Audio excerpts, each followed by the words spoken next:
বিগত আওয়ামী লীগ সরকারের ১৫ বছরে দেশ থেকে পাচার হয়েছে প্রায় ১৭,৬০,০০০ কোটি টাকা, ডলারের হিসেবে যা প্রায় $১৫০ বিলিয়ন। আবার দেশি ও বিদেশি উৎস থেকে ঋণ নেওয়া হয়েছে ১৫,৫৮,০০০ কোটি টাকা। অন্যদিকে কোনো নিয়ম নীতির তোয়াক্কা না করে অতিরিক্ত ৬০,০০০ কোটি টাকা ছাপিয়ে বাজারে ছেড়ে দিয়েছে আওয়ামী লীগ সরকার। আবার ব্যাংক থেকে ঋণ নিয়ে ফেরত না দেওয়ার পরিমাণও ২,১১,০০০ কোটি টাকা। ফলাফল দ্রব্যমূল্য বৃদ্ধি, ডলার সংকট এবং ভঙ্গুর অর্থনীতি। যদি বাজারে জিনিসটার দাম কমানো যায় তাহলে আমাদের এখানে আসার কোনো প্রশ্নই আসে না। কিভাবে কিনবো? আমি ৯,০০০ টাকা বেতন পাই, আমার সংসার চালানো খুবই কষ্ট।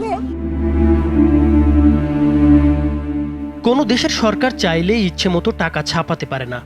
অতিরিক্ত টাকা ছাপা হলে টাকার মান কমে যায়, বেড়ে যায় নিত্য প্রয়োজনীয় দ্রব্যের দাম। অর্থনীতির ভাষায় যাকে বলা হয় মুদ্রাস্ফীতি। বাংলাদেশের বাজারে যে দাম বৃদ্ধি হয়েছে তার মূল কারণ হিসেবে ধরা হচ্ছে আওয়ামী লীগ সরকারের অপরিকল্পিত মুদ্রানীতিকে। একদিকে বিপুল পরিমাণ টাকা পাচার করা হয়েছে, অন্যদিকে অপরিকল্পিতভাবে ছাপানো হয়েছে হাজার হাজার কোটি টাকা। অন্তর্বর্তী সরকারের ১ মাস উপলক্ষে প্রধান উপদেষ্টা ডক্টর মোহাম্মদ ইউনূস জাতির উদ্দেশ্যে দেওয়া ভাষণে বলেন, ফ্যাসিবাদী সরকার লুটপাট করার জন্য নতুন করে ৬০,০০০ কোটি টাকা ছাপিয়ে বাজারে ছাড়ার কারণে মুদ্রাস্ফীতির শিকার হয়েছে দেশের মানুষ। নতুন করে ৬০,০০০ কোটি টাকা ছাপিয়ে বাজারে ছাড়ার কারণে মুদ্রাস্ফীতির শিকার হয়েছে দেশের মানুষ।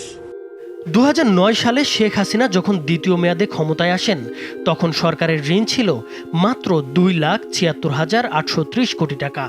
আর ছাত্র জনতার গণ অভ্যুত্থানের মুখে তার টানা চতুর্থ মেয়াদের সরকারের পতনের সময় দেশের মোট ঋণের পরিমাণ দাঁড়ায় ১৮,৩৫,০০০ কোটি টাকা।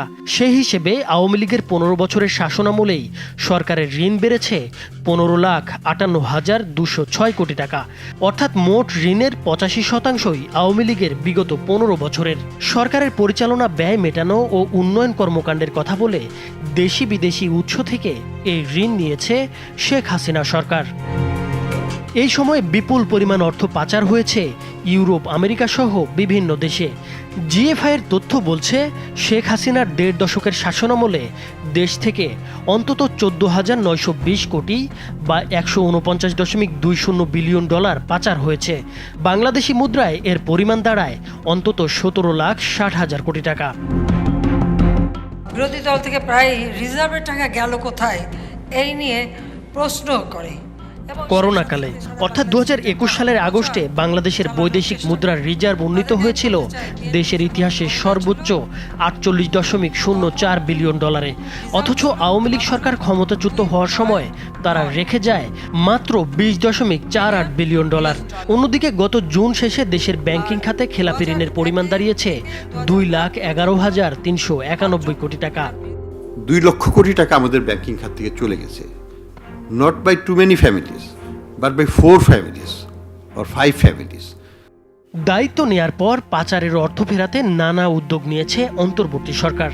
ইতোমধ্যে জাতিসংঘ, বিশ্ব ব্যাংক, FBI সহ বিভিন্ন সংস্থার সঙ্গে বৈঠকও করেছে দুদক এবং সংশ্লিষ্ট কর্তৃপক্ষ।